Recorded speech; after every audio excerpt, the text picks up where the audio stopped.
Bueno, ¿qué significa desde el punto legal en la vida de estos niños ahora con esta situación que se presenta? Nos conectamos ahora con la abogada de inmigración Isadora Velázquez para analizar la situación. Así es. Abogada, como siempre, un gran gusto saludarla. Gracias por estar conectada con nosotros. Un placer compartir esta tarde con ustedes. Gracias. Abogada, lo que vimos el día de ayer definitivamente va a sentar un precedente para lo que viene en cuanto a la migración y en cuanto a los menores no acompañados. Creo que inmediatamente se nos vino a la mente ese momento cuando un juez trata de bloquear esos vuelos de deportación a Guantánamo y no lo consigue, pero en este caso, en la pista de aterrizaje y con los menores ya a bordo de los aviones, sí se logró detener su deportación.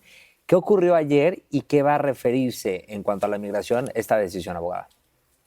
Es así, tuvimos un poquito de déjà vu, tal vez también cuando vimos a las personas hijas de El Salvador, pero Sí. esta vez, como bien sonas, pudimos frenar esta deportación de estos niños.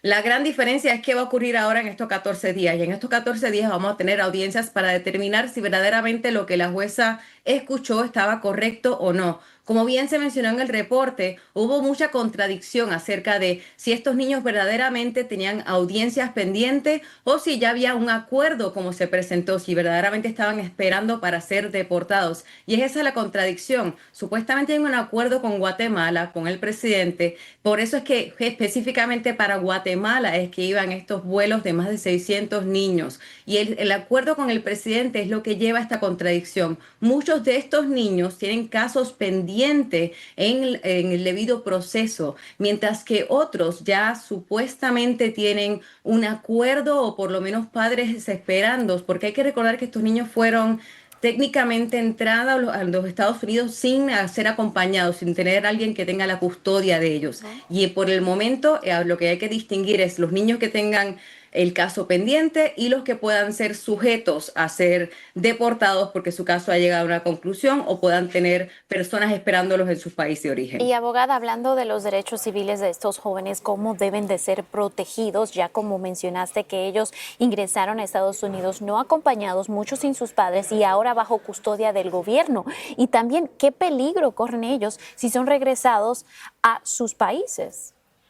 Era ya muy interesante cuando el gobierno estaba buscando esta salida voluntaria para estos niños particularmente, porque hay que recordar que sus edades son de 10 a 17 años. El pedirle una salida voluntaria a ese niño en esa edad tan precaria es muy interesante, más que nada cuando no se sabe qué padre o qué persona podrá estar esperándolo en su país de origen. Es por eso que los detalles en cuanto al acuerdo y el presidente, el entregarlo, y aquí me refiero al presidente de ambos países, tanto de aquí de los Estados Unidos como el presidente de Guatemala, serían ideales para compartir, porque solamente sabemos que hay un acuerdo entre Guatemala y los Estados Unidos para que los niños sean devueltos a sus países, pero los detalles acerca de quién va a tener la custodia, dónde van a ser entregados, esos detalles tan importantes para proteger a estos niños en sí, y obviamente con el detalle tan importante de que entraron solos, no se han entregado. Más allá de que los niños se van a ser devueltos a Guatemala, no tenemos esa información. Por ende, es muy importante destacar las edades y nuevamente que estos niños están solos aquí en los Estados Unidos bajo la custodia del gobierno.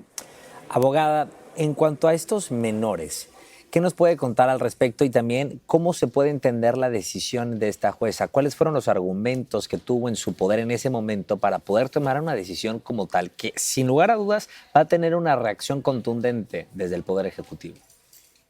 La jueza fue muy cuidadosa en mencionar el momento en el que se estaban llevando a cabo estos vuelos. Uno de estos vuelos se había llevado a cabo y fue devuelto. El hecho de que se llevase a cabo a altas horas de la madrugada y en un fin de semana largo fue algo que a la jueza le llamó la atención debido a que la obligó a tener que llevar a cabo esta decisión de manera de emergencia. También fue muy cuidadosa en destacar la contradicción acerca de lo que estaba escuchando. Por un lado, el testimonio del gobierno del acuerdo gubernamental que estamos mencionando entre Guatemala y los Estados Unidos y el deseo de que los padres están esperando a los niños en Guatemala y por otro lado, la contradicción de los representantes de los niños, de que muchos de ellos todavía tienen casos pendientes y de que muchos de ellos se continúan solo sin custodia. Esta contradicción fue algo que la jueza mencionó para justificar la necesidad de tener que bloquear esto por 14 días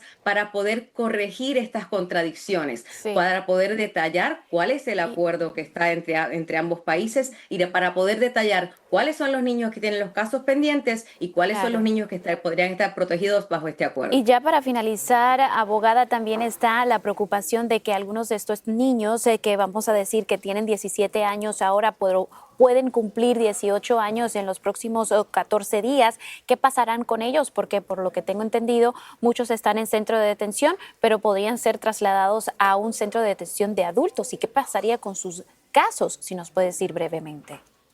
Muy interesante porque ese fue el punto principal de respuesta del gobierno guatemalteco, que por eso fue que entraron al acuerdo con los Estados Unidos, porque para estos niños en particular es que querían prevenir que estos niños fuesen deportados o en sí enviados a un centro de adultos acá en los Estados Unidos. Así que para esos niños en particular se asume que serían los primeros en ser procesados y se entiende que esos serían los primeros en tener la salida voluntaria si es que verdaderamente desean regresar a Guatemala, serían los primeros en estar en estos vuelos. Veremos cómo se lleva a cabo estas audiencias en los próximos 14 días. Así es, abogada, como siempre, le agradecemos muchísimo la amabilidad de su tiempo y que haya estado conectada con nosotros esta tarde. Siempre un placer. Gracias, abogada.